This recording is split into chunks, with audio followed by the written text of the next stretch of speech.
evening, ladies and gentlemen. Welcome to the episode 179. That's one less than 180, the pre-ramble of the Painting with Menoth John occasional podcast. First one for 2020.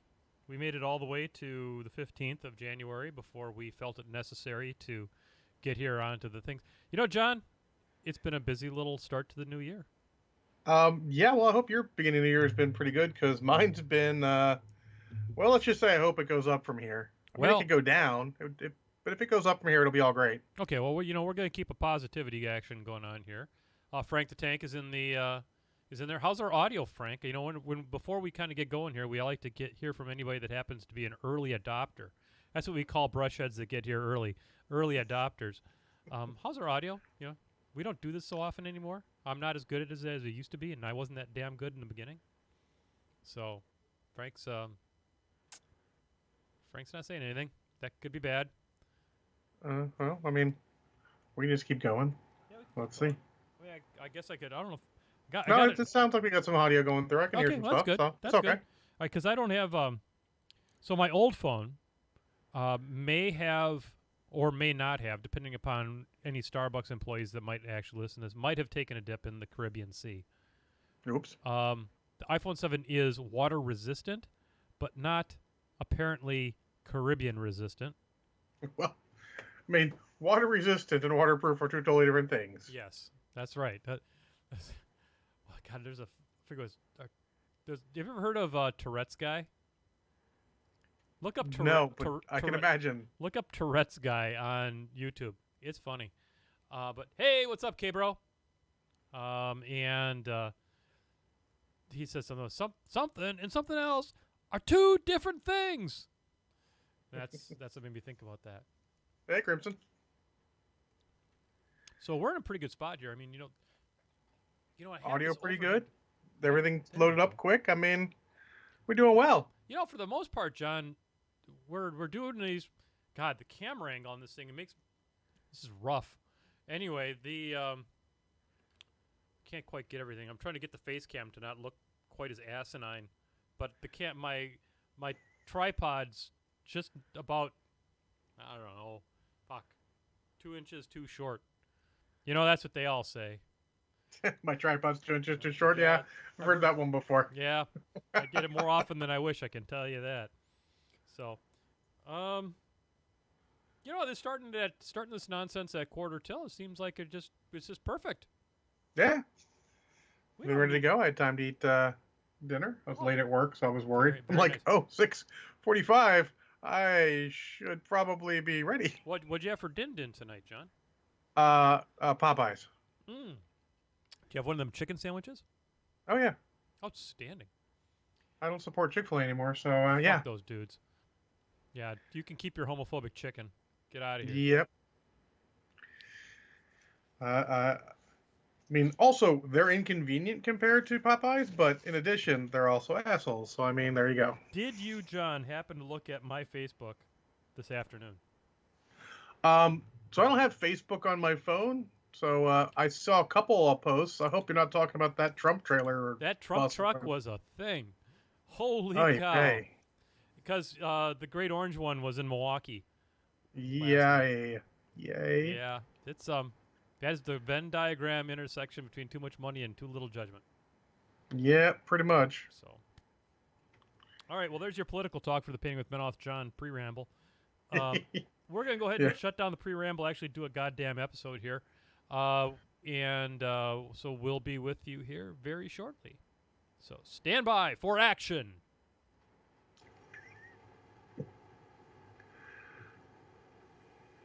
Painting with Menoth John is presented in Super Legitivision. Super Legitivision, the future of podcasting. It's .com.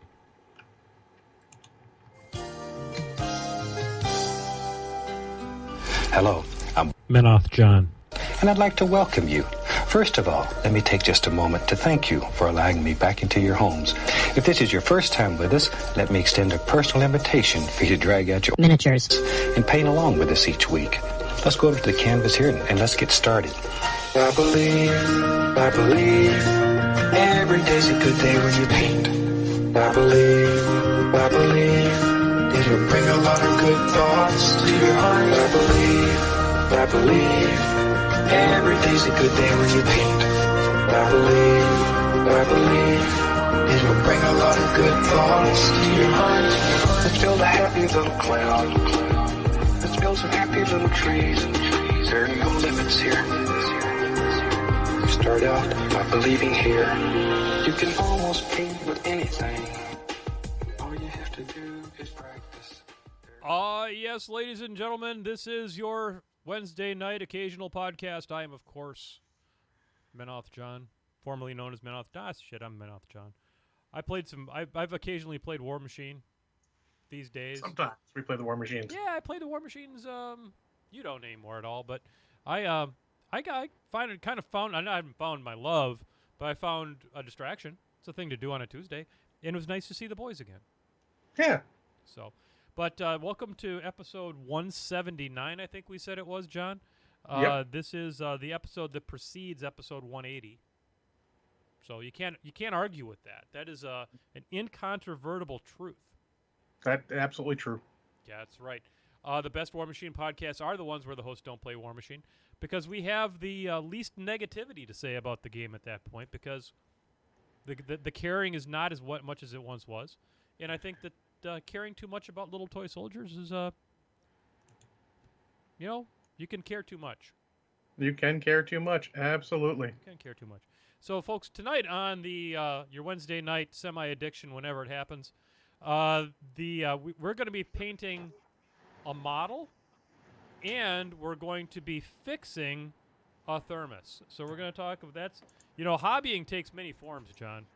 It does. And fix a thermos. Sometimes it takes a model, and sometimes it fixes a thermos. So, but like many things in life, John, these both have stories. And tonight on the Painting with Menoth John show, everyone is going to learn about both of these stories, whether they want to or not. So, John, I'm going to harken back to the last decade when Painting with Menoth John was even more regular than it is now. And we would start off the show, we'd talk about booze, right? Yeah. Yeah, we always had to have a beverage update, because without that, the brush heads would not know that this was the appropriate time to start drinking. The truth. And if we don't provide that kind of leadership, John, literally, we could be invaded by Nicaragua tomorrow. I'm not sure what they would do with us, but they could try. But I'm here tonight with a beverage, John, that is my dog Chewy has just decided to show up and stick his nose in my wet palate. Good dog. We used to, on the show, John, you may remember this. You may not. Were you aware that we used to drink a fair amount of rum on this show? Oh, used to. Yeah, still do. It's something that stopped. Still do. All right. So, so I've maybe not had.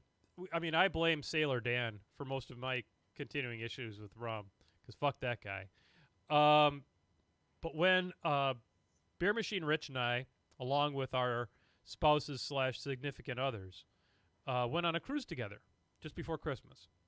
And that was one of the reasons why the show took a hiatus over the holidays, is that 6 days on the blue ocean and all that bullshit. And our first stop was on Grand Cayman. Now, Grand Cayman is more grand than any other Cayman that you may find. Maybe a bit greater than a Porsche Cayman. Greater than Little Cayman. I don't know. Cayman Brock. But this is Grand Cayman. And on Grand Cayman, there is a distillery. And it's the distillery is called something. Cayman Spirits Company. Okay? This is their Governor's Reserve dark rum. And I think, I don't know if you're catching it in the light here, but you can see it's kind of it's a very amber gold color to it, which is really different than, let's say, a very black rum, like a Kraken, or a lighter rum like whatever that whatever that horse piss they put in Bacardi bottles is. That's the truth. So this is a glass. This is a Woodford Reserve glass that's holding some of that. And I'm going to tell you what, folks. This is the best, tastiest, sweetest, smoothest rum I have ever drank in my entire life. It is delicious. You can get it in the United States, but it's going to cost you a little bit, and you probably have to have it sent to you. You can only find it like in, I think it's mostly like mail order or internet. You know, they got that internet now, John. You don't have to look that internet. Yeah, you can put a lot of things there. You could put tubes in there. You could do all kinds of stuff. You know, you don't have to look at the back of your Archie comics anymore, and send away for a subscription to Grit. Nope. In order Thanks, Al Gore. You don't have to do that anymore. You know, I wonder how many kids put themselves through college selling Grit. Probably none. Probably none. Probably none. But I wonder how many times the Grit is being mentioned on the internet today. We need to make a trend and get it on Twitter. Hashtag Grit. Hashtag Grit. Hashtag subscribe to Grit. Oh. All right, early. So that's what I'm having for tonight. What about you, John? Well, I have some, of course, Kraken mixed with some Barks in not nearly as nice a glass. Mine's a little bit bigger. Now that's a fine tumbler of alcohol you have right there. So, well, you know, go big or go home. That's oh wait, right. I am home. I'll go big and go home. Well, we're both home, so might as well. Hey. So, on behalf of the co-host with the mo-host, Mr. John Spencer, he's up there in the catbird seat. This would be Men with John. Hey, Ron. Ron. You know that's the first Ron of the new decade. It is.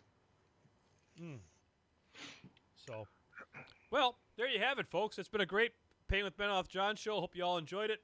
We'll see you next time on Painting with Men with... No, just kidding. All right. So let's see. Oh, we got a whiskey glass filled with Jameson and ginger ale. Seems legit. Do not mix the Kraken and birch beer. So... Noted. So I need a little help about what's the... I mean, obviously, root beer is allegedly sassafras root, I think. I wonder what... I mean, birch, do they make it out of the roots of birch trees? Because that seems really disgusting. I don't know. I'm not as big a fan of birch beer as I am of root beer. So, and there's like 47,000 times of root beer just at the local grocery store. So I don't ever need to go there. There really are. And I got IBC downstairs too to go with the Barks. You know, I like an IBC. I like an IBC. That's a good root beer. A good root beer is fucking great. Barks is a better mix with Kraken because the bite with the Kraken is. I believe that. It's a good combo. I believe that. You know, John, we got a lot of new things going on here in 2020. I got a beard. We're doing a little chin strap action here. I got a lazy. Yeah, that's fine. So you be you, baby. That's the way we like it here on the Painting with Men with John Wednesday night occasional spectacular. Since we talked a little bit about the cruise, and that was fun. And I just recently got back, John, from Italy again. I went, and we'll get it. I'll tell a story, because what's the Painting with Men with John show without a story about how I got from Germany to Italy, and not in the way I intended. And then, but one of the first thing we're going to do on the show that's hobbyish is this thing right here. This is a Starbucks tumbler from Italy. Now, this is not from the Reserve Roastery in Milano. They now have regular Starbucks in Italy also. Oh, wow. And unfortunately, when I was bringing it back, it became 2 pieces. So I brought this back for one of the baristas at my local Starbucks, because a lot of people collect these kinds of things. So I am going to attempt to super glue it and have it not be a complete shit show. Now, I don't know if it's actually going to work, but we're going to give her one hell of a try. I'm going to switch over to the patent pending painting cam as soon as I get to transition here. I got Kraken root beer up the nose. It's enjoyable. Oh, snap. Not really at all. That'll do you. All right, so the first thing, guys, that you have to remember, when you're using super glue, you make sure you apply it to what you mean to apply it. Jesus Christ, I just dropped some into the middle of this. All right, so you have to put just, It's a little bit like a thin blue line, but it's a thin clear line onto your plastic. John, what do you think the chances of this super glue sticking to, actually doing what I intended to do and not just making a horrible mess out of this mug? I think it'll do okay. I just think it might not last as long. I don't think it's rated for the washing. Unless they hand wash it all the time, then it'll be fine. I think that's going to have to be part of the instructions that I bring back with it. Cannot be put into a dishwasher. Dishwashers apply close to 4 million pounds of pressure per square inch to dishes. Were you aware of that?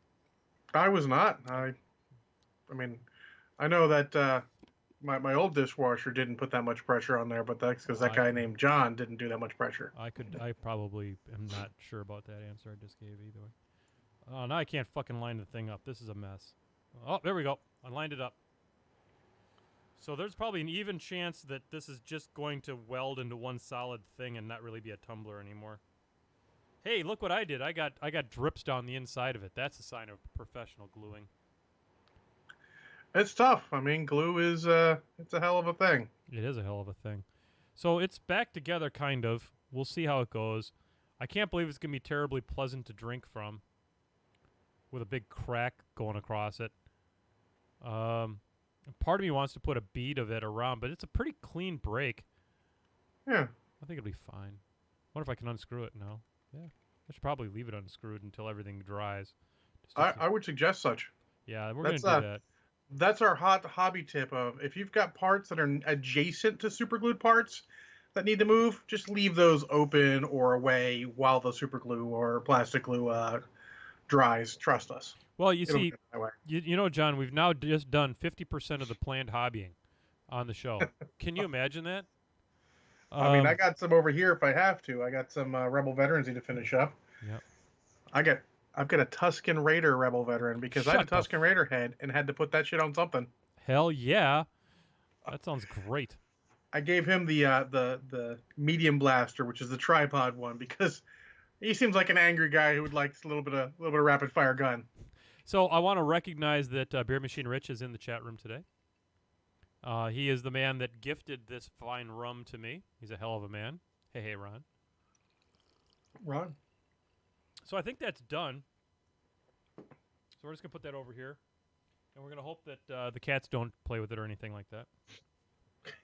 If it breaks again, we're done with it. Oh, yeah. Then it's like, I'm not going to charge her for it. I mean, it was a 16 euro mug, which, come on, please, Starbucks, stop. That's not 16 euros worth of anything, let alone... Oh, because it broke? Definitely not. No. Yeah. Now, if it survived intact, well, maybe, It's at least a 2.5 cents worth of plastic. I mean, Yeah. All right, so another story is this. And this is a Tabaxi. It's a Tabaxi Rogue from the D&D line of miniatures. And this is actually a gift that I gave BelindaLIbrarian, because in our little D&D game she plays a Tabaxi kind of, not a paladin, or just kind of I don't think it's a rogue. I can't remember what her character is, but this is what I'm going to be painting tonight. And so all I've done on this model so far, it comes pre-primed, but they prime them white. And I don't like painting on white. I don't think I do a good job of painting on white. But what I did was I reprimed it black. I mounted the little flimsy base that comes with the D&D miniatures. I put that on a regular War Machine base, just kind of glued it down. And then now what I've got to do is, the first step that I have to do is I need to sketch up. I need to take a little bit of pure white and just kind of really get the highlights done up on it before I start glazing it. So that's what I'm going to start doing now, while we talk about other things. How was your holidays, buddy? They were good. I mean, kind of chill, but sometimes that's what you need, right? Absolutely. I think the most important thing that happened over the holidays for me is my sister and I reconnected. Oh, that's awesome. Yeah, we're talking again, and that's real nice. I didn't even see my sister. She wasn't at my mom's when I came down there. So, well, if you need any communication tips, if you need any tips on how to be estranged, I've got practice. Oh no, it's okay. I mean, she's off doing stuff. It's fine. No, I know. I'm just I kidding. get to hang out with my one of my nieces and my mom, and technically my niece's dog, but it's my mom's dog now. You know how that goes. Yeah, so I've heard. Uh, she's cute, very well behaved. I would love a dog that well behaved. We'll let her out in the yard, and it's not a fenced-in yard. It's on the Oh, eastern shore. It's a little more rural, okay. and the dog just runs around basically the property. And when we call her name, she comes back. Nice. That's legit. That's a good dog. Yeah, that's what you want from a dog. And she licks everything. Everything. Oh, that's what my dog But- does. It's like, why are you licking my pants? Are they tasty? Oh, my dog, Chewy, just was all up in my face earlier today. It's just like licking my neck. It's like, oh my god, lick my feet. Dogs be strange, Joe, but it's all good. Yeah, no doubt about it. No Still doubt. the only creature that loves you more than it loves itself. This is a true statement of fact. I got cats also. Oh, I remember the cats. Baby cat and snacky cat say hi with their teeth. No, I mean they were both pretty good, aside from stealing a pair of boxers and that first night jumping on me while I was sleeping. But they learned. So I'm thinking that we're gonna go with cots rather Oh. than air mattresses for John Con next. Cots is comfy and seems good. The thing we learned with John Con 2019 was that all of my inflatable mattresses are garbage. I think that's partially cats. I think it has a lot to do with that, and I don't think the cats can necessarily pop a cot because I mean, if your cats pop a cot, I want video, YouTube gold. funny cat telling you. pops a cot. That's worth what 10 million views. Yeah, no Meanwhile- doubt. Good clickbait title like that. People are like, what? Meanwhile, high-produced, high-quality podcasting comedy gold like Painted with Men Off John, fucking 20 views. We get views, a couple. Yeah, Is what it is. I don't We do. care. I don't think we really need to break through to the big time. No, nor do I think that's something we need to be worried about. No. I mean, I got a day job. I got a day job. So I was in Italy last week, which was nice. Were you aware, John, that there are trains that go between Germany and Italy literally every day? Wasn't necessarily aware, but it makes sense. Follows that common logic of trains. Right. So I thought, what I'm going to do, being I wanted to level up my European travel abilities. So I thought to myself, as a diamond member of Delta, as I am, hashtag cone of shame,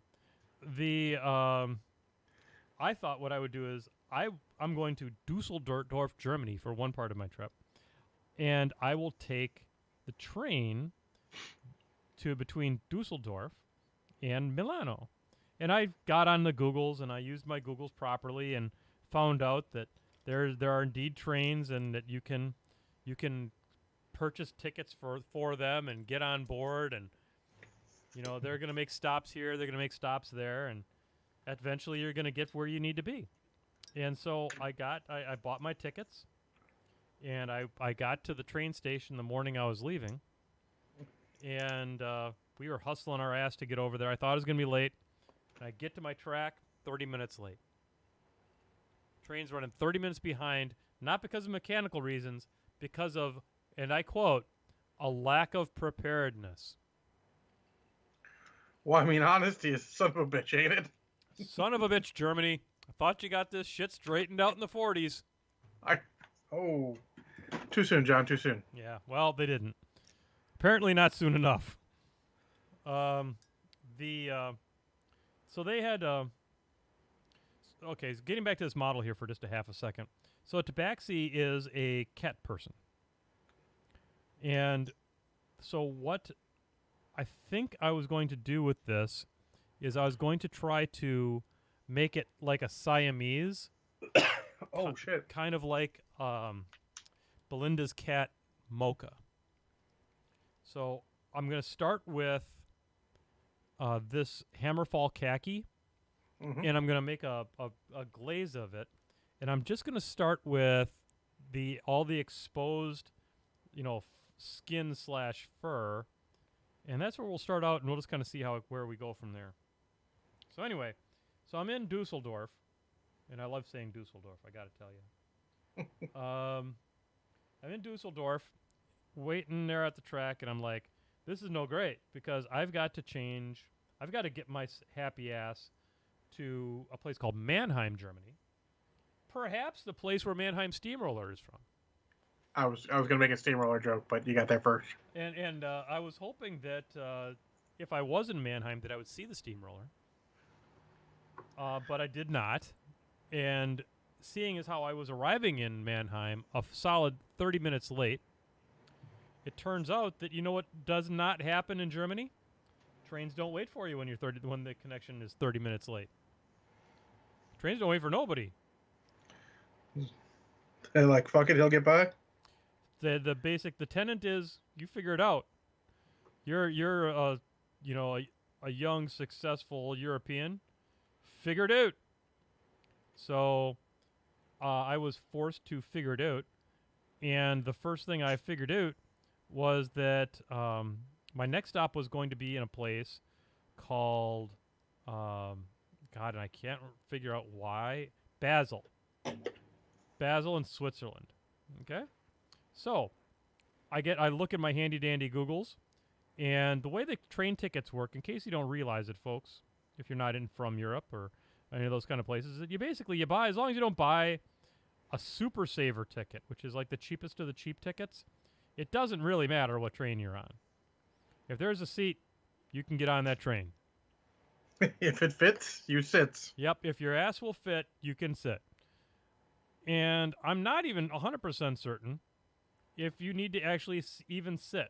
You can just stand if you had to. Seems like a long way, though. It can be. It can be a long way. So I got on the next train going from Mannheim, Germany to Basel, Switzerland. And I'm not sure where the error in judgment took place, John. I can't be 100% certain, because it turns out that when I got to Basel, I arrived at a station known as Baselbad BF. It's catchy. It rolls right off the tongue, doesn't it? Baselbad BF. It's like, was it bad fucker? Or something like that. Shut your mouth. I'm just talking about Basel.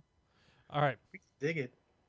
So I got to Baselbad BF, and I'm looking at I've downloaded by this time the apps for both the German train, basically the German train version of Amtrak, and the Swiss version, which are two different things. Of course. And I'm looking at their apps, and I go to track 7 because that's the track that I'm thinking I've got to get to. And I'm looking at it, and I get to 7, and I should have like 20 minutes to spare, right? Mm-hmm. And I'm looking, and they put the trains that are coming in up on the sign so that you can kind of see what's coming, make sure you're there. There is nothing there that looks even remotely close to what I should be expecting to see. And at that point, I start getting a little concerned. As you do. As you do, because I've only got 20 minutes, and I don't want to miss another train. So I go to the main part of the train station, and I'm looking, and there's not a whole lot of great explanation because they expect Europeans to be reasonably competent at train. And, not anybody, they don't really design it for anybody else. Would you say they expect them to be well-trained? Oh, snap. See, ladies and gentlemen, you really can't get this kind of comedy anywhere other than right here for free. So they do expect them to be pretty well trained. Ka-chow. So there happened to be a florist. And folks, were you aware, John, that one of the best people to ask about trains and things like that in Europe when you're in a train station and there's a florist available is a florist? I was not aware, but I assume people who are there at the track usually know what's going down. That's right, because he works there. And I asked, at this point, I now looked at my ticket a little closer and realized I needed to be at a place called Basel SBB. Well, now Basel SBB, I mean, if you look at it on the map that they have, it's just like it was like 4 inches away from it, maybe 3 inches away. That's not very far. 3 inches is not a long ways. But I asked the florist, "Where's Basel SBB?" And he said, "That's the other train station." I said, "Oh no." And he goes, and I go, "How long will it take me to get there, to walk there?" And he goes, "You cannot walk there. It is too far." And I went, "Oh no." It is too far. That's not good. So, I personally, I walk a long ways, John. I'm capable of walking great distances if necessary. But to be told that I could not walk there, well, John, it made me a little sad. Yeah. It made me a little sad. I was concerned. I wasn't flustered or flummoxed by this point, but I will tell you that I was deeply concerned about the possibilities of continuing my journey that day. As I stood in, of all places, Basel Bad BF. So, thankfully, being I'm not a millennial. I'm a Generation X. Yep. Which means I'm not as lost with the inner tubes as a boomer. I can consult my inner tubes when I need to. And that is what I did. I hauled out my phone with God's own data plan and hooked up and found that there was a train leaving in 3 minutes for Basel BF. Basel SBB. On track 10, which was conveniently located as far away from where I currently stood as I could and still be in that same train station. Oh, so it's like the Atlanta airport. A little bit like Atlanta. A lot like the old Detroit airport. That was. I've only flown over Detroit. Oh, dude, seemed like a good idea. You did a fine job.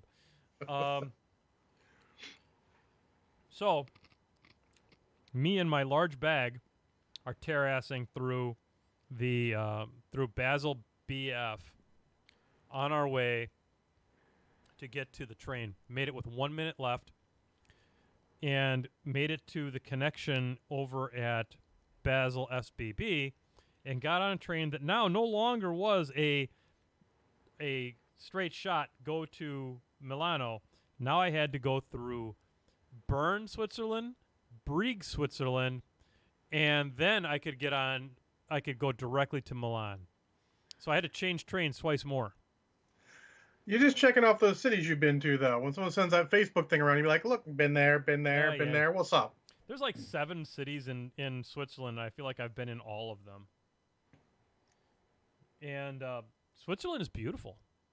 Were you aware, John, that there are many mountains in Switzerland? I've heard that.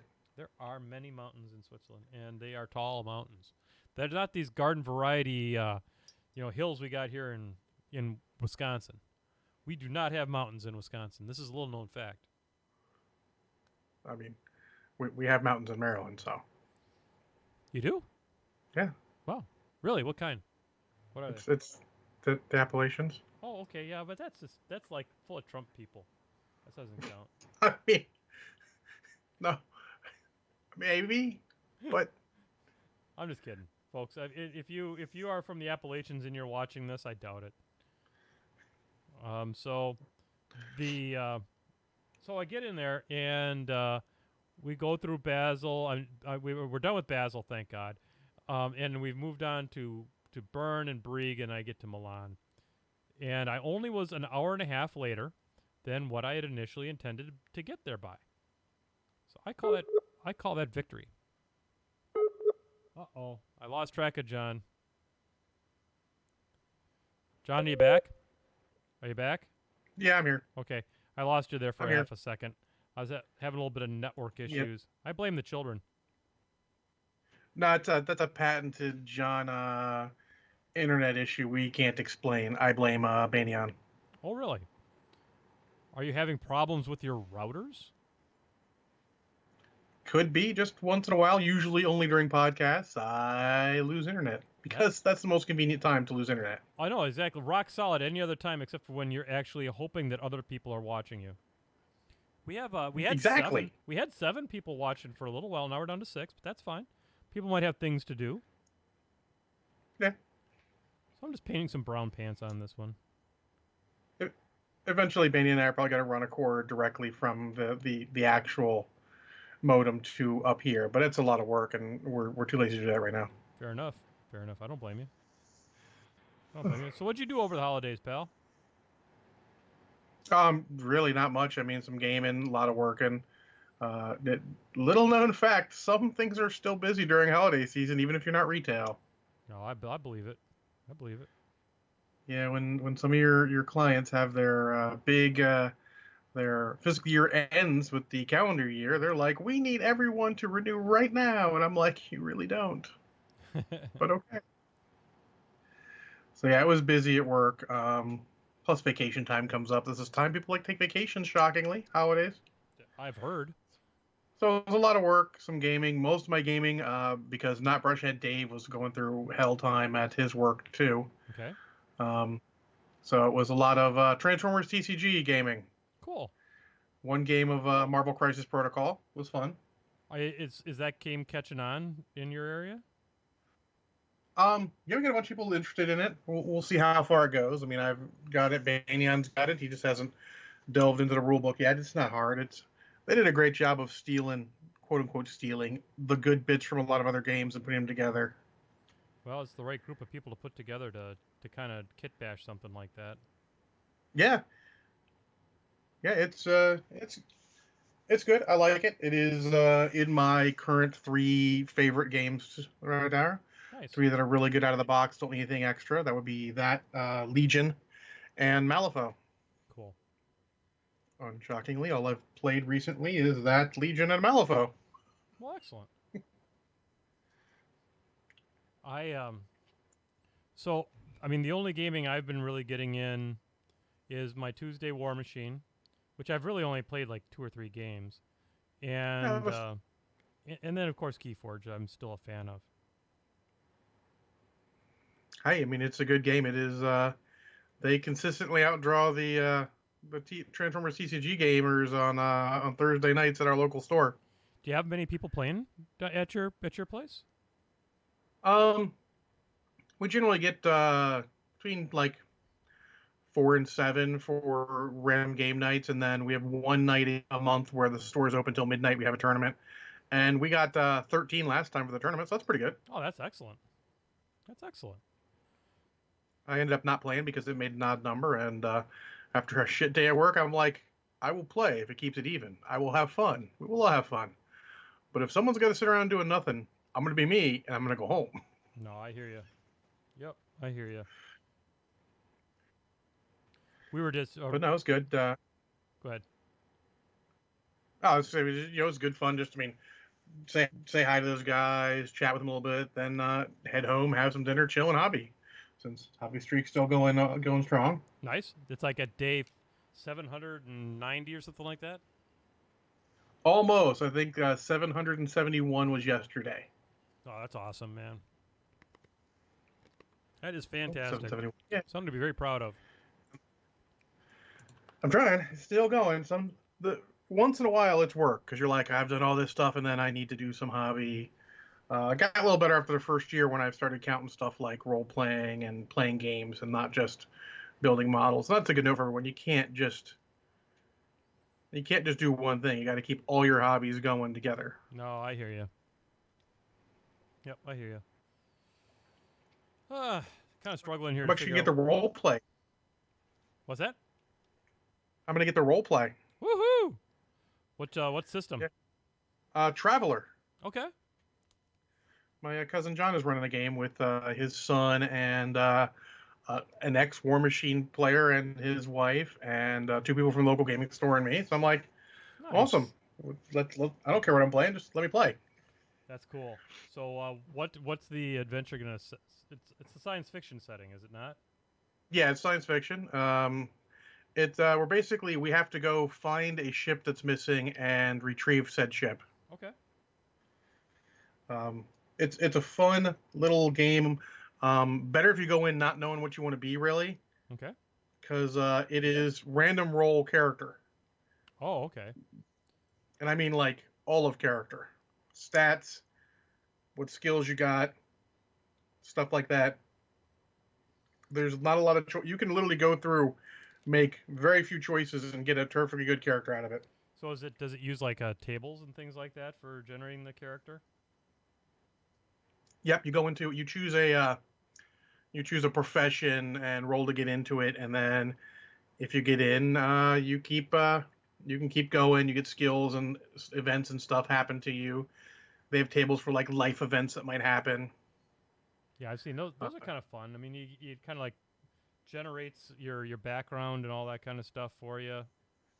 yeah, you can really turn it into a lot of background. Like my character he's an intelligence agent, and the first year I failed the very easy roll to advance, so I didn't get promoted that year. But my life event was romance. So I'm like, I think I see we know what happened here. Got himself a little caught up in all So that. so that was all cool. Crimson Notes says whether or not you die in character creation. You literally cannot die in character creation anymore, but you can fuck yourself up pretty hard. It's one of those ones you can keep going, but you got to make aging rolls. See if you start losing stats because you're getting old. You might, if you have a bad enough roll, you might lose a limb or an eye or something. It's actually good stuff. I actually would like to see not a lot of systems like this, but a lot of systems add something like this as an option. Like you could do a D&D option like this where you sort of roll most of the stuff and then sort of see what happens. You can get a lot of character out of it. It's a great bunch of unknown people come together. Let's just see what we get and go. Trying to think of there's some others. There's been other systems. I think the BattleTech role playing game I think had had a random sort of generation thing for your history and background and things like that too. Yeah, the first one more so than the second edition. The other big one was actually also put out by FASA. Renegade Legion was another one that was um, very much like a updated version of Traveler. Got it. Not that many people played Renegade Legion Legionnaire, but I owned a copy. I may still own a copy. I'd have to check. But it's cool. Sometimes you just don't want to. You don't need the ability to do anything. I love Point Spy, but sometimes you just want to roll and see what you get. Sure. What can I make out of this shit? Yep. It's role playing. Sometimes it's for a short term adventure, especially something quick. It's a great way to go. If you're going to play long term sandbox, you really want to have full control of your character. But for something short term or people coming in like I'm not really sure, Yep. it's pretty good. And it's not like the GM can't go, look, you rolled absolute crap everywhere. I'm impressed at how badly you rolled. You can just re-roll. Yep. It's all good. One of my favorite things about current day role playing games is that there's so much latitude. It doesn't have to be a miniatures game. It can be a lot more of just, let's have fun with it. Yeah, just do what you want. Actually, that goes into the my official motto for 2020, which is let people have their fun. Nice. That's a good motto. Stop harshing their fun. It is. Just let them have fun. If they're having fun, something you don't like, it's cool. Let them have fun. Go do what you like. Yep. I don't care that there are people out there playing any game. Like, oh, you're playing Warhammer and 40K and having fun. Do it. It's all good. Sounds like you're having a good time. You should be allowed to have a good time. I think I agree with that. That's a very good sentiment. Yeah, well, it's like our positive thinking about movies. Like if you don't like a movie, don't watch a movie. It's okay. Don't jump in every thread and start pissing on people's cornflakes. Oh, John, we've had a lot of that recently. Do I have some movies to talk about today? Oh, I have a one-word movie that wins. I have a one-number movie that wins. 2.0. Yeah, 2.0 less than Cats. Oh, I have not seen Cats. Yeah, no shit. we have some... Maybe for once you'll listen to your co-host when he gives you his review. Oh no, I'm going to listen to you. No, this one I'm going to listen to you. I'm not. There have been plenty of examples of where you have attempted to do your very level best with me. You really have. You've attempted to save me from myself, only for me to run without heed, much like someone going after Area 51.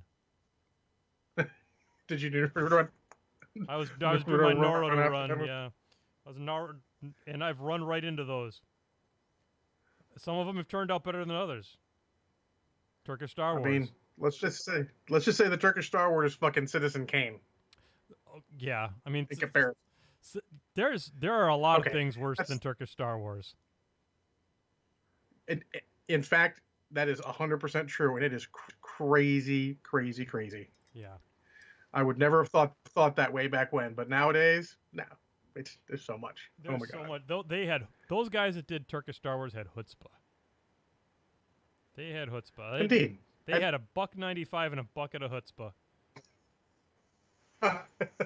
For $1.95, I guess when you steal most of your soundtrack and effects, it takes a lot of the cost out. It does.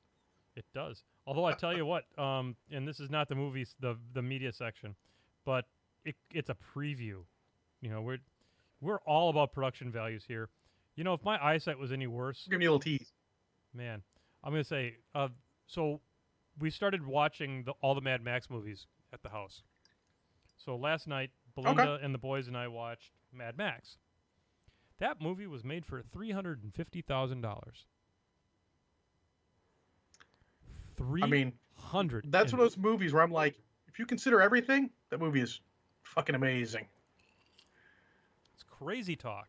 And how much he got done. And somehow, in my opinion, it's the worst Mad Max movie. I'm on board with that. I'm completely on board. It's not a bad movie. It's just not a good Mad Max movie. It's a different kind of movie, which is cool. Right. It's sort of like the Mission Impossible back in the day when they used to change sort of subgenre between movies. Right.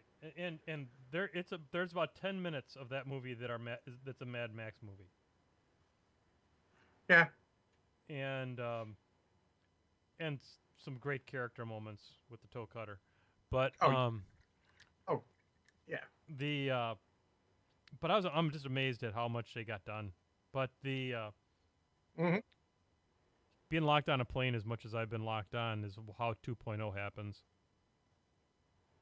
So we'll get into that during the media section. I don't even know what time it is. 7:40. It is 8:43. Yeah, I'm doing great. Been on for almost 45 minutes, John. Yeah. Hard to believe. Yeah, absolutely. So, what else? I got a big Legion game coming up this weekend. Nice. Me and El Marshall against his cousin and one of his buddies who just started playing. I don't know what I don't. Let us just say. Good. I've not heard of Legion. I don't know anything about the game. You can tell me about it if you want. Oh, Star Wars Legion? Oh, Star Wars Legion. Okay, I'm sorry. Yep. Okay. Yeah, so let's just say the talk in our local chat about what we're playing, the jank has been strong with us.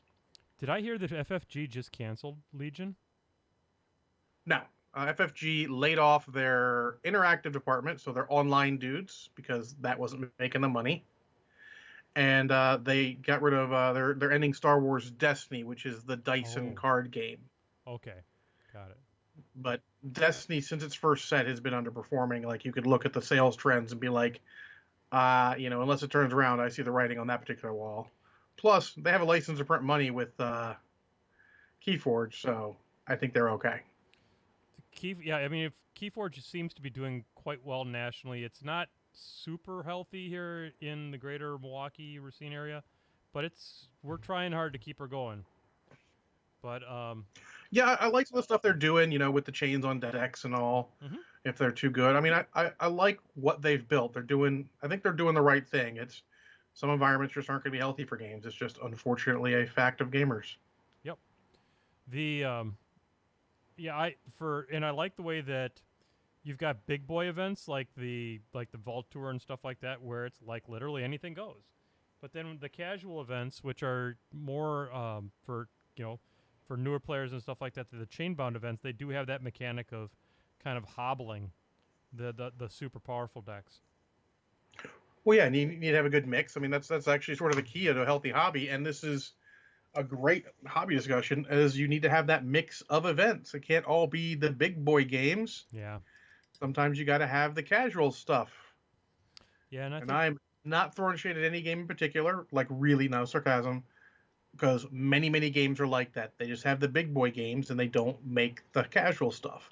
You know, the 40K's got it, the Age of Sigmar's got it. Obviously, the Elephant in the Room is War Machine has had it. Most games are like that. They don't necessarily make the fun little events. yeah, and War Machine is such a weird in such a weird place because the casual stuff, it's the casual doesn't really exist. There's no way to play that game that's not a steamroller style Not scenario. steamroller because there's no casual in the book, because otherwise you're playing rules out of the book where your warcaster stays at the edge of the table or as far forward as he has to keep the jacks going. Yeah. And just doesn't care. Yep. And it's So I mean it's a problem that can be solved by a remix edition. Not a full revision, just a remix of the book with some scenarios in it. Like, hey, here's some, just have like 3 sections of scenarios. Here's some cool ideas for narrative scenarios. Here's some cool, fun casual game scenarios, and here's some serious business. And it seems like scenarios. maybe the new book with the Infernals in it, they tried to do some of that because I think they did build a campaigning system into that book. Mm-hmm. But I don't know much about it. But it needs to be, so Oblivion, yeah.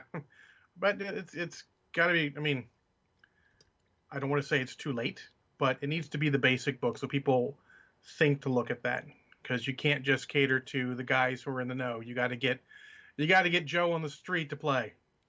Yeah, I mean when Oblivion came out, some of my locals were talking about running it. I'd be up for that. I mean, I've told the people who I would play War Machine with that I'd be happy to play War Machine with them. Yep. But I'm not going to come out to game night. I'm not going to bring my stuff up for that. There's too much. I mean, also because that's on Wednesday nights, and that's. I mean, I think I'm busy on Wednesday nights. Yes, busy on Wednesday nights. Yep. But I mean, there's just so much going on. Yeah. There's so many games. We're all competing for it, but that's why I try and play. What I can, where I can. We got a guy who wants to learn how to play Marvel Crisis Protocol, and I can't make it the Wednesday with him, but I'm like, I can do Sundays if you schedule it in advance. So we're gonna try and get some Sunday games in. Yeah. Not Brushhead Dave and I play Malifaux on Fridays. Then I play what I can on the weekend, so it's all good. I make some Thursdays for the Transformers TCG guys when I can. Just try and get what games I can in. One of my locals, Dustin, is going to be running a gaming day out of his house on Saturday. So I'm going to go to that. I haven't done one of those in a long time. That's board gaming. But that'll be super fun. Gaming is gaming. Doesn't matter what kind we're playing. Just let's play some games. Yep, that's going to be super fun. Dustin's a hell of a good guy, and it'll be... He's one of the guys that when I came back to War Machine, I kind of sought out to play against because I knew I'd have a fun time with him. Even if I lost, it would be fun times and it would be a good game. Yeah, that's been one of my sort of my resolutions, not purely hobby, but to go out and do stuff and have adventures more, not just sit at home. But like when 2 of your buddies are like, "We're gonna go see Cats," you're like, "Fine, you guys are paying, I'll come, whatever." Wow. Go have adventures with them, not just sit at home. That's an adventure. It was an adventure. That's a jellicle thing to do. Oh, fuck you for that. That's what I say. But that's one of my things. I said, I mean, there's some days I'm just like, "Hey, buddy, you want to come over?" And I'm like, "You live so far away from me. Yeah. You don't even know, dude. It is like almost a 45-minute drive to your house. And in Maryland, that is forever." Yeah, I believe it. I can get across the Bay Bridge to my mom's house in an hour, and you live 45 minutes from me, and you're barely in the next county over. So I have to be careful with that.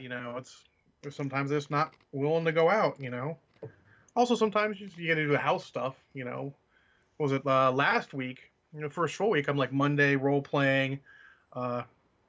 Tuesday I got to go. No, Tuesday I had to work till 8 because someone called out.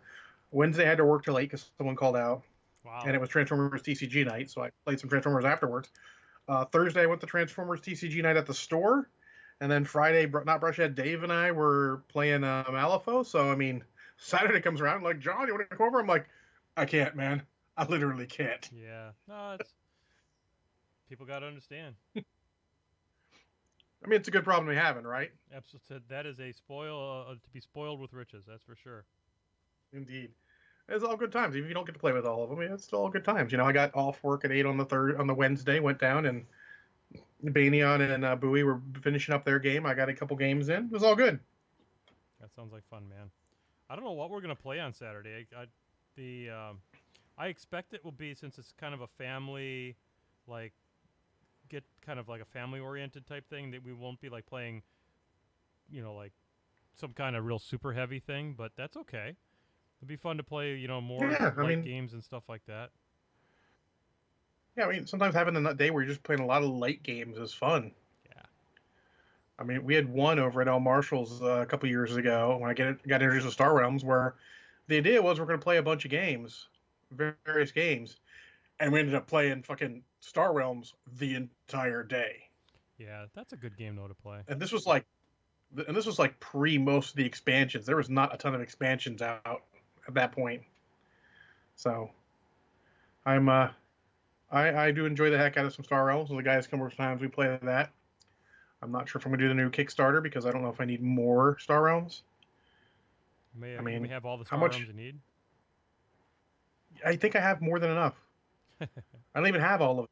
There's a couple like expansions I haven't gotten, and I'm like, I don't know if I need more. I think I'm good actually. Yeah, no, I hear you. It's at that right point where I feel like I'm getting got my money's worth out of the game, and we're all good. We also have the Hero Realms, the fantasy version, which is super fun. Banyan bought some sets of that. We play that occasionally to mix it up. And honestly, there's other games out there we want to play, right? Yeah, and that's just There's it so many too. little games. Yeah. Cards Against Humanity, that's totally a family game. No, no, Banyan, it is not. Cards Against Humanity. Apples to Apples. That's the version you're looking for. That's actually a good game to own, Apples to Apples. I do have that game. Because even if you have the horrible people with you, you can play Apples to Apples horribly, and your family looks at you like you're crazy every time that combination comes up. And your religious aunt's like, "Oh, that's horrible. I wonder who put that in." And I'm like, "No idea who put that one in." Right, and then you don't ever have to explain to them what pixelated bukkake means. I would love to have that explanation. I'm like, someone bring up their phone. Let's show them what that is. I'm not bringing it up on my phone. That someone showed else. up at a family get together with Belle's family, and her mom didn't know what bukkake was. Awkward. Yep. That by the end of the night she knew what it was though. Learning is good. Learning is good. Okay, Boomer. Someone at work didn't know what the word flatulence meant. Oh my! So did you give him a Dutch oven and introduce him to the concept? No, I explained it to her because she's very nice, and it'd be like, okay, doing that to one of your mom's friends, and that's uncool. Here, put your head underneath this sheet. I'll show you. I'm pretty sure that ends up with me in the HR office. Oh, I'm 100% sure that's what happens. That's a hard explanation at that point. Tell me again, John, what were you doing? It take too long to explain. Just write me up. Education. It's okay. I was educating. Education. Are you against education? She didn't know what flatulence meant, and I didn't think it was an appropriate word for our word of the week. We have that at work. They do a word of a week. Okay. I will say of the, I don't know, year and 7 months I've worked there, there's been maybe 7 or 8 words I haven't already known, and I'm like, holy shit, really? Yep. Are we putting this word in? Like fortitude? You're putting fortitude in? You don't know what fortitude? Oh, okay. You know what? We're good here. Just keep going. I'm going to wander over here and realize I have a good vocabulary. Yeah. Sometimes, I mean, not to be arrogant or sound bougie or nothing, but we do deal with a fair amount of people who are relatively bright. So. Yeah, true. I mean, plus when I was young, I don't know what that word means. Let me look that word. Oh, I know what that word means now. Okay, very good. You know, like adults should. If they don't know something, they should find a reputable source and look it up. That's shut up. Probably way too serious for this podcast. Shut up. What they should do is take an RV and post as many shitty banners across the outside of it for their favorite political person. That's what they ought to be doing. Are we talking about bukkake again? You're not far. You're not wrong. In fact, I'm pretty Just sure saying. it's pictures of that are probably why they what they had in the Steele dossier. Pixelated bukkake. Oh. Oh, there you go.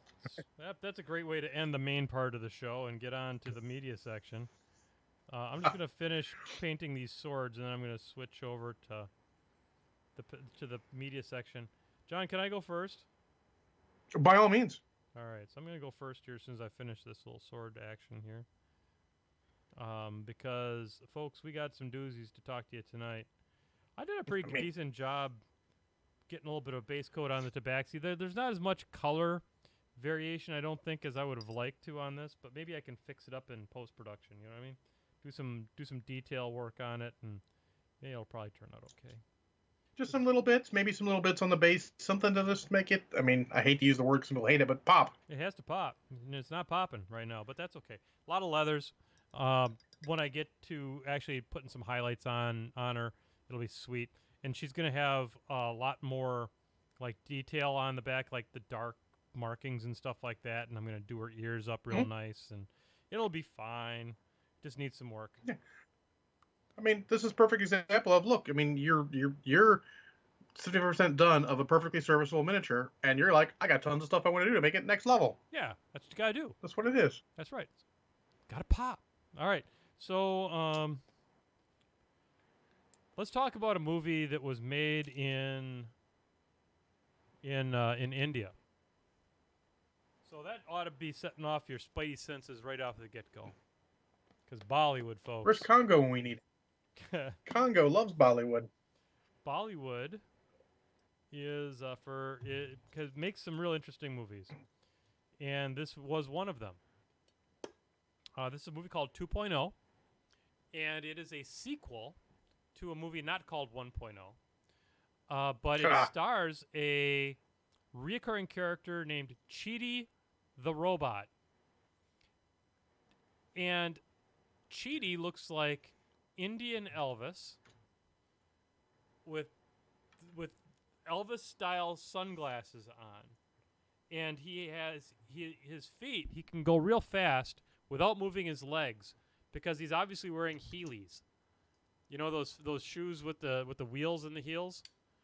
And he just tear asses like that. Well, in this movie, cell phones are flying out of people's hands and are they're losing, everyone's losing their cell phone.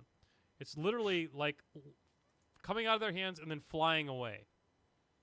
And they're having to investigate this, and they're finding that that they're attacking some people too.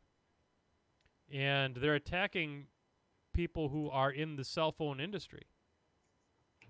Are you actually looking this movie up? You goddamn right I am. Yeah, you got to look at a picture of Chidi the Robot.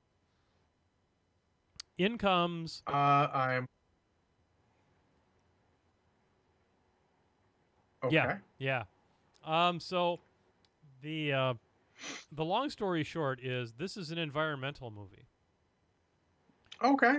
The moral of the story is poster. That's right.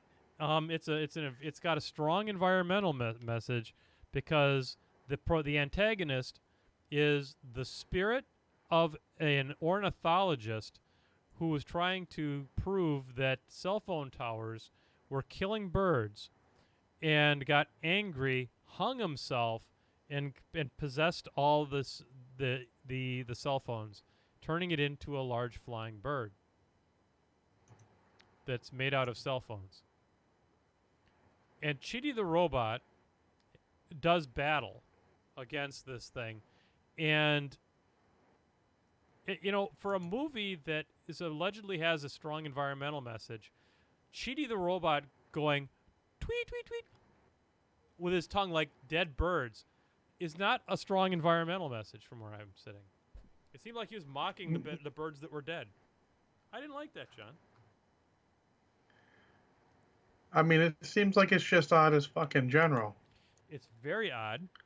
And But it does have a scene where Chidi the robot magnetically draws a whole bunch of semi-automatic rifles to him in a circle and begins spinning around and shooting them all at the same time to shoot the cell phone birds. I saw a picture of that scene, and it is hard to describe. That's right. It is hard to describe, and it's harder to sit through. It is. It's not a good movie. It is. There's for a Bollywood movie. There's not any singing, which is kind of a good thing. And it was 2 hours of my life on that plane I'll never get back, and I'm okay with that. But it had haunted me, John. It had been on that airplane list for some time, and I saw it. It's like 2.0. What the hell is this? And then I watched it, and I was a little regretful. So, John, I'm going to give 2.0 shots of Kraken, and maybe a bonus 1 shot of Kraken because of Chidi's terrible. Did it haunt you like a dead scientist? Yes, it did. It haunted me much like a dead scientist. And yeah, cell phones, they're killing birds, man. It's like I can imagine the Insane Clown Posse doing a song like that. Cell phones, how do they even work? It's miracles. Fair. It's miracles. All right, so there you go. 3 or 4 shots, depending on if you're on an airplane, for 2.0. Don't watch it. All right. Well, my first one before I get to the scheduled movies. The Cats. Morton, Joe, and Norin decided they wanted to see Cats, and somehow I got drug into this shit. I have no idea how this happens. Why but did they want to? I didn't pay money for it. I mean, I paid for it, but I didn't pay money for it. That or lunch afterwards. I mean, we're good there.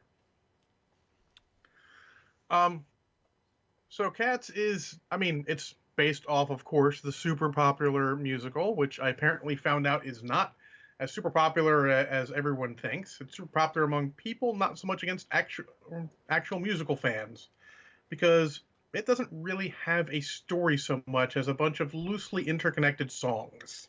Okay. Which is perfectly fine in a musical thing. But in a feature-length movie, that's not okay.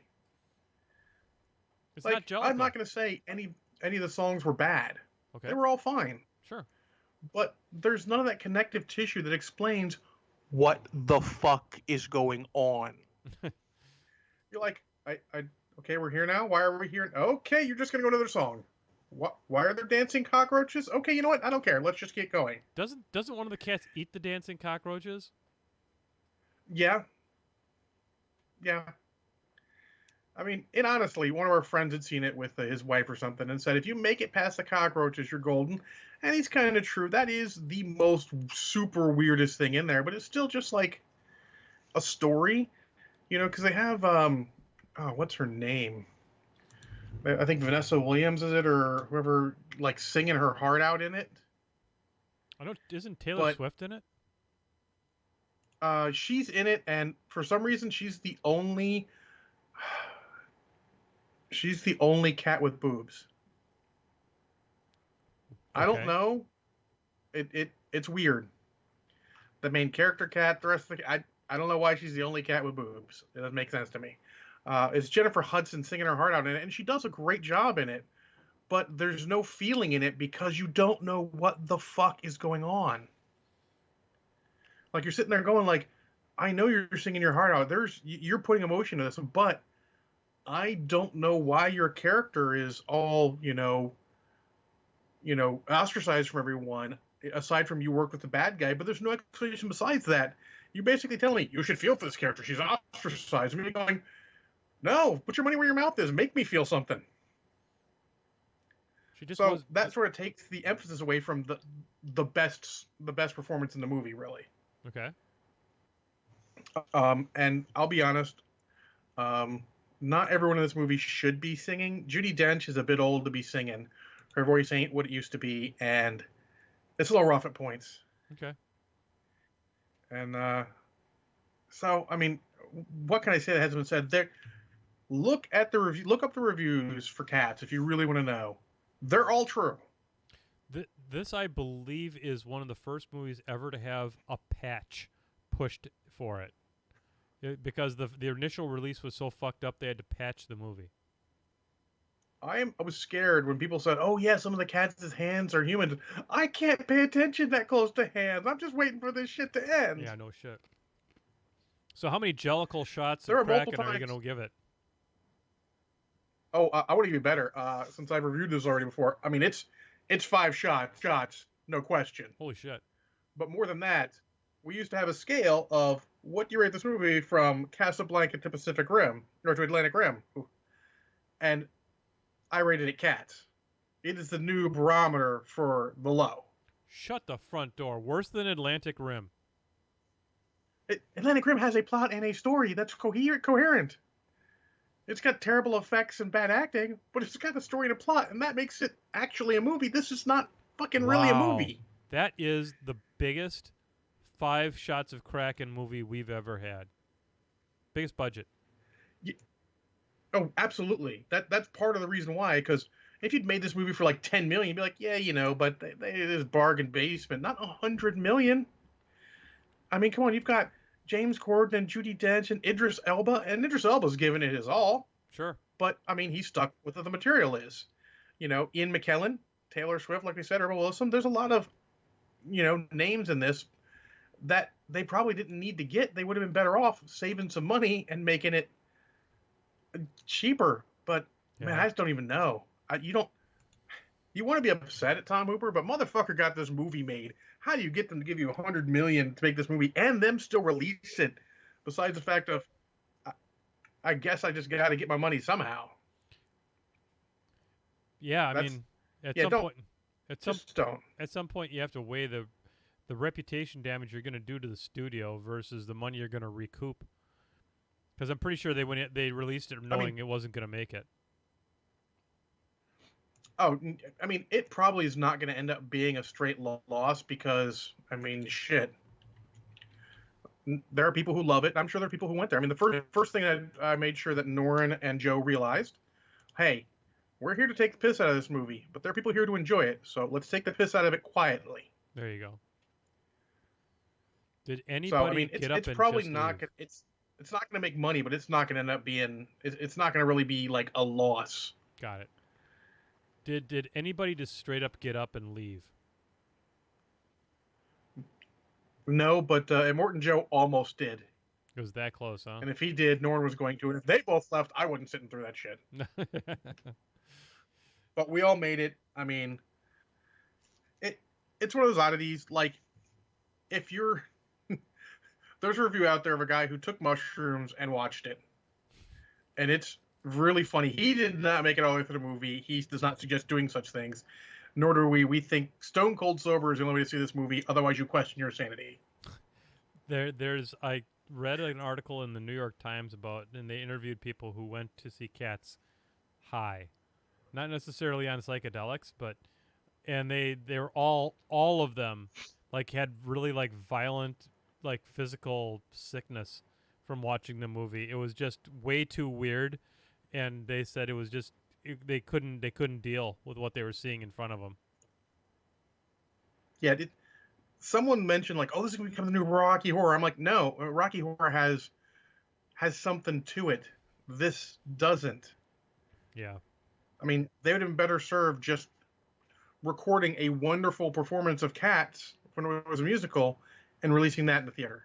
It'd have been much better. It'd have been cheaper. It made at least as much money. You would have got people idly like, well, what is Cats? I've heard it's a great musical. Let me go see this great version of it on. Nope. We're going to crazy cat suits and only, I don't know. All right, well, we've The probably Taylor Swift catnip scene is just weird. Well, we've probably talked enough about Cats for Meow. Oh! Oh! Yeah. Let's move on to our next one here.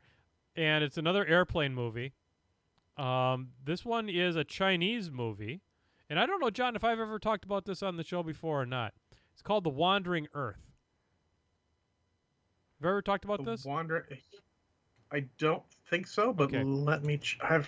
So I watch a lot often, of stuff on movies, so so so at so so often here during the media section, we will roast the hell out of movies without much care. I am here to tell you that I have seen a good Chinese movie. The the Wandering Earth is a it's, the Wandering Earth does suffer a little bit from you need to walk in and immediately check your reality at the door. You got to suspend reality right off is the this get the go. one where he like starts mini gunning at Jupiter because fuck Jupiter? Kind of. Um, Okay, mini, mini gunning at Jupiter does occur. Um, but just checking to make sure I'm getting the right one here. yeah, so what ends up happening is the sun is expanding, okay? And within 100 years, the sun is going to engulf the earth. So what do you do when you're faced with a situation like that? You move the earth cuz that's what you do. We're we're Problem leaving. solving. I like it. We're out of here. Fuck it. We're packing up. We're going. New solar system. One with a sun that's not trying to eat us. So they build all of these huge, they call them earth engines, and there's like, I don't know, hundreds of them all over the place. And then along the equator, they have what they call torque engines that they use to stop the rotation of the earth. Because you had to stop the rotation of the earth because then you could fire up all the other engines and kind of propulse yourself out to this solar system. So what I have just described to you doesn't actually occur on screen. That all happens in the exposition as the movie begins. And by the time the opening credits roll, they've stopped the rotation of the earth and they're getting with the boogie down on their way out of the solar system. Okay? Well, they're trying to get out of the solar system. And the movie is essentially this. Now, of course, as so many times, John, when the earth is in peril, what's the first thing we do? We split the population up and say, y'all gonna die, and these people are gonna be saved. Okay? Lotteries. Because we've all learned that lotteries are the way that we need to decide things. A call Ultraman would have been a good call, Banyan. No question about it. But this was China, not Japan, so they didn't have access to Ultraman. They could have had they could have had like Chinese they could have had like Chinese Ultraman, which would be like Mega Ultraman or something. Who knows? Whatever they could IP rip off, whatever. But the story follows this father who was one of the astronauts that was selected to go live up on the guidance spaceship that flies in front of the Earth, helping to guide it for 20 years, while his father, the astronaut's father, takes care of his son, who was like 5 when he left. So he's like, "See ya, kid. Have a good life. I got to go fly up on the guidance thing, and y'all gonna be just fine." And that's how he ends up getting them all to be saved. Is he was allowed to select 2 or 3 people. And the kid's mom had like cancer or something, and so she's fucked. So she's dead.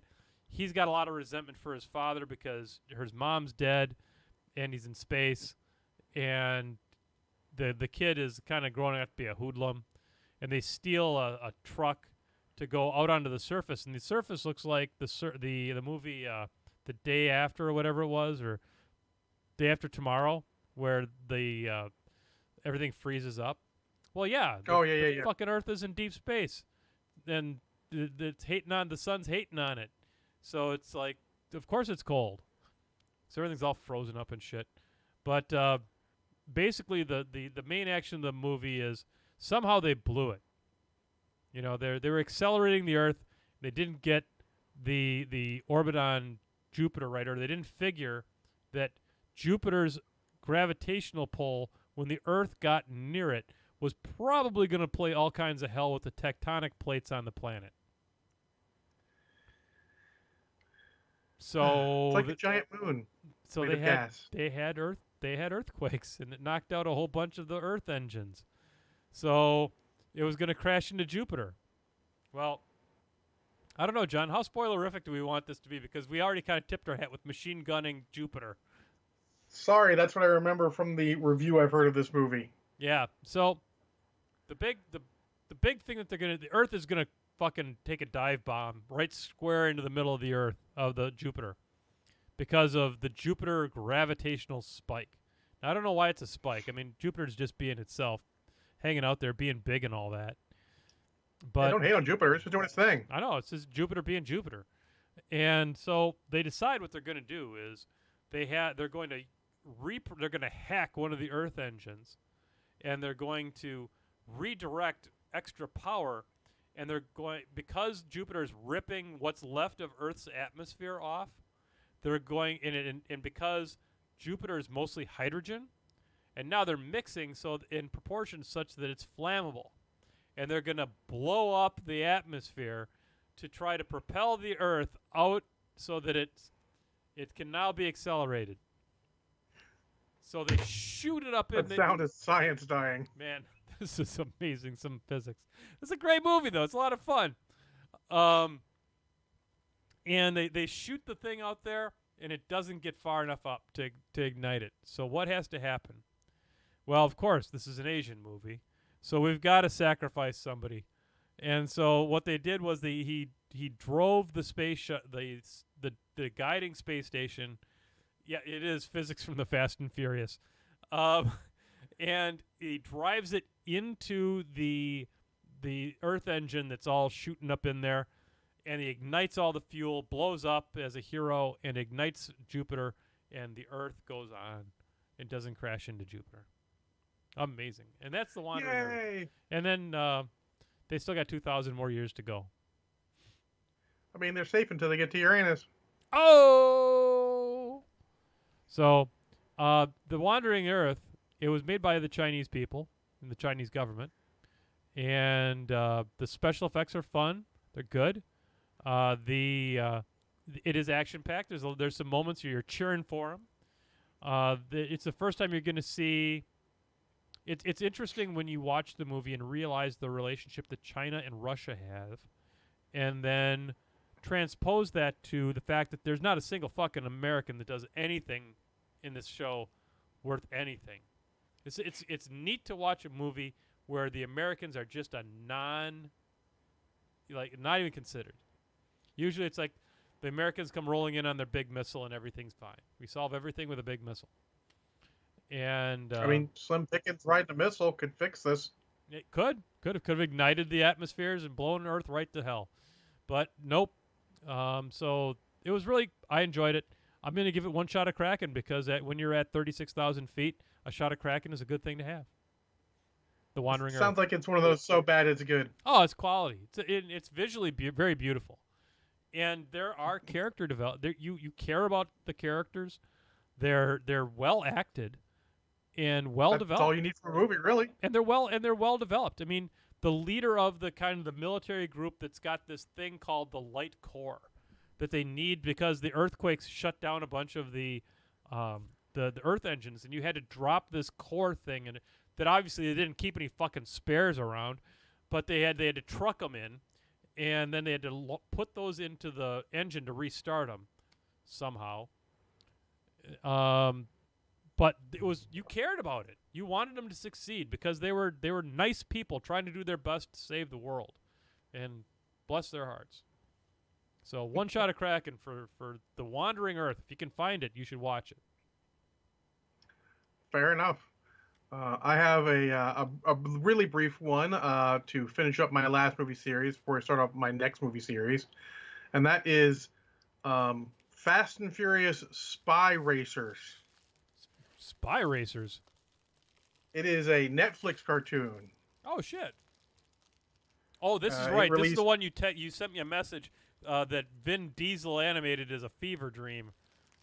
It is nightmare fuel. They did a terrible job with that particular animation. Other than that, I only watched one episode. It's kids cartoon stuff. It is not quite up to Bruce Timm, Batman or Justice League level. It is a step or two below that. It's for kids. If your kids like cars and have seen you watching Fast and Furious and been interested, let them watch that. As an adult, just fucking skip it. It's not gonna really do anything for you. Fair enough. Fair enough. Um, But go ahead. Go ahead. I was gonna say, do you have something else before I go to my next movie series I'm watching, which is Transformers? Because Michael Bay. Okay, we're going to talk about. Let's go ahead. You can start that. Stay if you want to hear about John Con 2020. Stay on for just a few more minutes, and we're going to talk about it.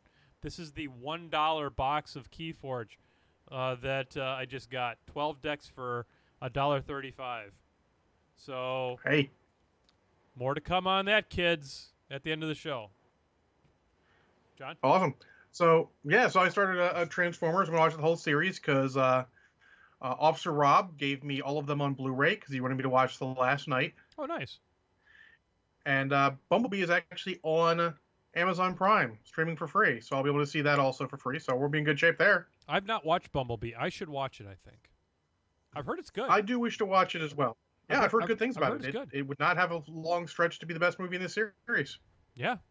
That's Because there's not many that are worth a shit. no, and in fact, one of the ones that generally is considered to be is the one I watched, which is the first Transformers. And I have to say, it doesn't hold up as well as I would have liked. No, I bet not. Some of that humor is just very hit or miss. It's that Michael Bay humor that sometimes it hits, you're like, that was hilarious. Sometimes you're like, oh, for fuck's sake, why is this scene here? Yeah. The action's about the same way, and I realize what it is he does this whole movie like a disaster movie, where the Transformers aren't really characters, they're forces of nature. And I think if you had done it purely from the human side, and, not let on the Transformers were good and all that from the beginning, I think you could have had a much more interesting movie. Interesting. They have because the human characters, once you get rid of Sam's parents, are pretty much compelling. I like Sam. I actually like Megan Fox in this. They have an interesting. They could punch up their relationship a little better, but it's not bad. I'm actually vested in Captain Lennox and his group of Air Force guys, even though most of the ones that have any personality were killed off prior to that. It's just him and fucking Tyrese together. Yeah. Which is, he's not bad in this, but Jake Gyllenhaal is fine as Captain Lennox, and you've got John Voight as the Secretary of State, and you've got Anthony Anderson as a computer hacker, and you get a bunch of people playing roles, and they do mostly a fine job. It's just that damn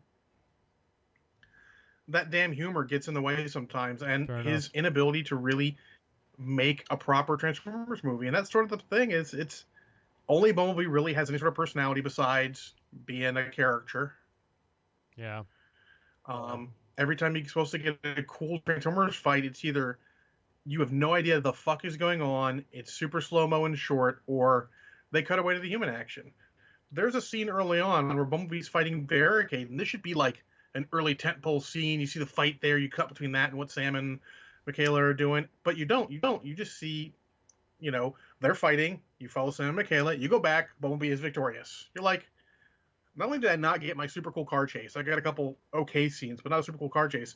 You didn't give me a fight at the end. You had me watch them fight this little stupid robot instead. Yeah. I mean, it wasn't terrible, but you're kind of killing me here, dog. Yeah, I hear you. But it is definitely worth watching for some of the flagpole scenes. There's an early scene with the military guys who... Second thing is, disaster movie, there's too many teams going along. They get together in the end, but if you just had one, just the military guys fighting them, would have been fine. Like, Captain Lennox just wants to get home alive so he can see his newborn daughter. You could have had that. You could have kept with the team, had a little more character on them, just followed them, helping Transformers do what they got to do. That would have been fine. Or just Sam would have been fine. Altogether, it's just too much. Got it. And fortunately, this thing, it did so well that the next movie, they just took too much and went to the next level. Sure. I am really looking forward to watching that. But I think in the past, I'd have given this about 1.5 shots of crack. And I'd be a solid 2.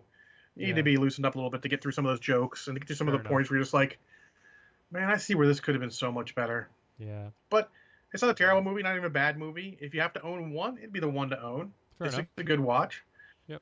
Even better if you're in the right mood, but man, am I looking forward to the next one, which is the low point. Yep. No dice. Good. I'll pray for you. Thoughts and prayers. I appreciate it. Yeah, no problem. All right, folks, let's talk some turkey about John Con, because it's coming. Gone are the days of fall time John Cons. We said fuck that noise. We said the weather here is too variable in Racine, Wisconsin. And while smoking stogies in 30-degree weather in October was okay, but man, we could be sipping Mai Tais next to that same bonfire, living the dream in the backyard with flowering bushes and all kinds of awesome, because my backyard's way better than it used to be. So, folks, we have moved this to July 10th, 11th, and 12th. Mark your calendars, ladies and gentlemen. Place your bets. We are going to be doing it as a 3-day extravaganza. We will have the Friday night, Saturday night, and we will have a Sunday activity. We are having our first planning meeting this Sunday. The Mournival, as I call it, for those of you who are are 40K fans, you will get the reference for the Mournival. We have Dan VK is going to be our RPG coordinator and head honcho for the Friday night event. We are going to have a combo event on Saturday this year. We are going to attempt to do a War Machine and a Keyforge event, because my realization this year was that there was plenty of room to be able to do 2 different events.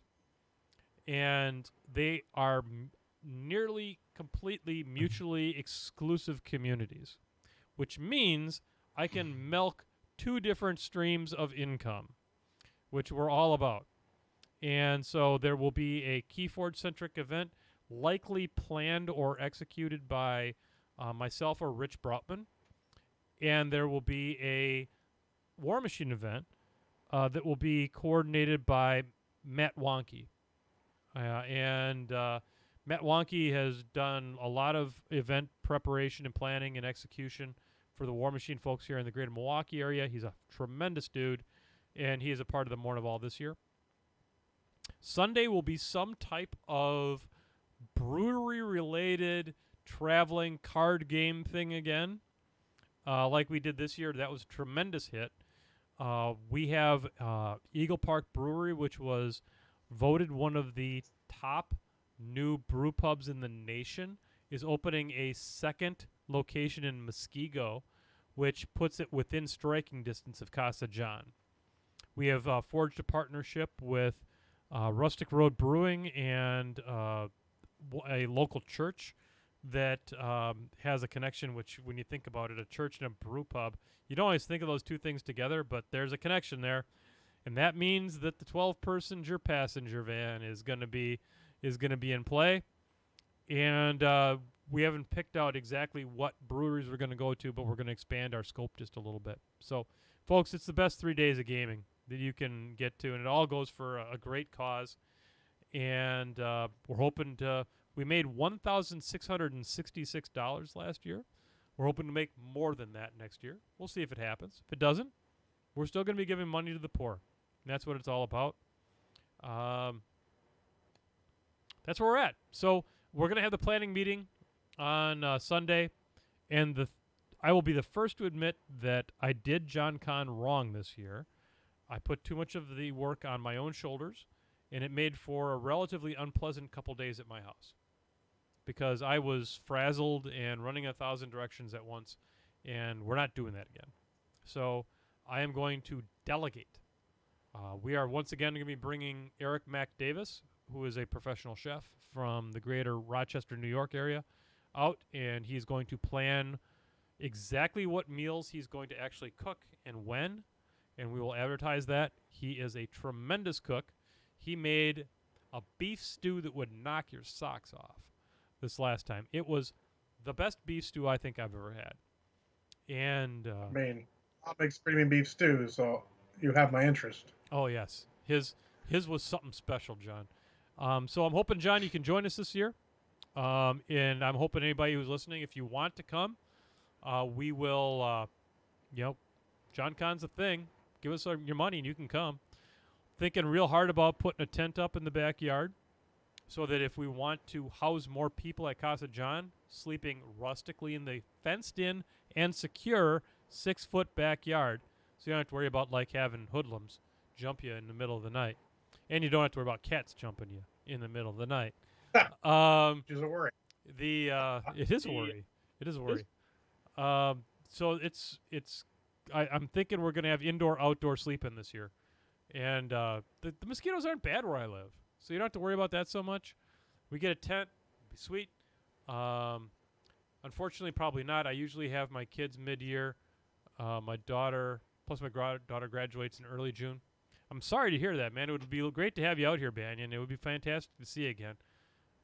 I may be coming to the York area, by the way, early February. So we'll see. Just let me know. I'll take some time off because I can do that. Yeah, no, we'll figure it out. We've got a startup going on in York. So, and then we got something very big in York going on. Probably, I don't know when that's going to happen. They got a... And I am planning on coming, but we just have to make sure the finances agree with that. Yeah. I can plan all I want. Sometimes the money's like, you ain't doing that. You crazy? No, I hear you, man.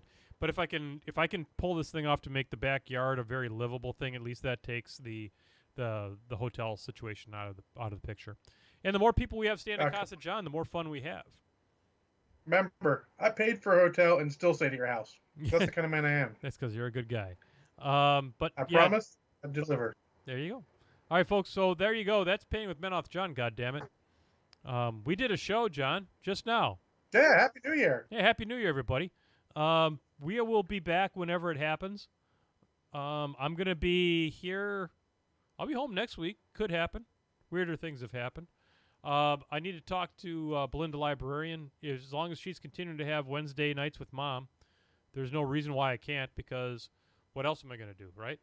It's like, so I'd just soon get on here with the brush heads and shoot the shit with you and catch up and get some painting done, and make a little progress on a Tabaxi. We'll see how that goes. Continue working. Yeah. And talking about movies. So I'm going to go ahead and start the music here, because that's what we Push do. the button, Frank. Yep, push the button, Frank. I got to make sure I got to turn the desktop audio back on. There it is. Well, at the end of the show, you might get a little feedback or echo because I turned the desktop audio on. Who can fucking tell? It's special that way. Ladies and gentlemen, this has been the Painting with Benoth John Wednesday night occasional extravaganza. On behalf of the co-host, that's Mr. John Spencer. He's the guy up there in the catbird seat. I'm Menoth John, your comely host. We are going to see you when the show happens again. Until then, good night, everybody. Good night.